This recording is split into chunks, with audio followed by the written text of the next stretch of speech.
Hi guys, hope you're keeping well and are putting the hard work for your CAT preparation. To augment that preparation, I have come up with an out and out comprehensive course on LRDI, first of its kind, starting from the 11th of June. Now, before I go into further details, let me tell you that this is unlike any other course on LRDI that you have attended.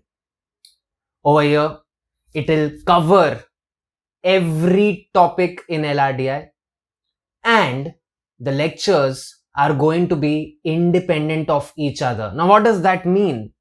Basically, if you miss out on any lecture, you do not need to throw in the towel. You have new lectures to look forward to, and at the same time, the ones that you have missed out on, you can check the recordings. When it comes to the curriculum, in data interpretation, we are going to be covering all kinds of graph: line, pie, bar, spider, bubble, scatter, combination of graphs, tables, data caselets, data sufficiency, mathematical reasoning.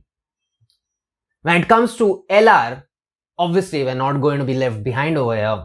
We will cover all types of seating arrangements: linear, circular, matrix, groups and distributions, games and tournaments, set theory, puzzles, coding, cubes, family tree, directions, pathways and routes, magic box, truth tellers, liars and alternators. Check out the link below to get more details, and do not procrastinate. Enroll now, because this is a journey you would most definitely want to be a part of. Hope to see you in class. And as we always say here at an academy, let's crack it.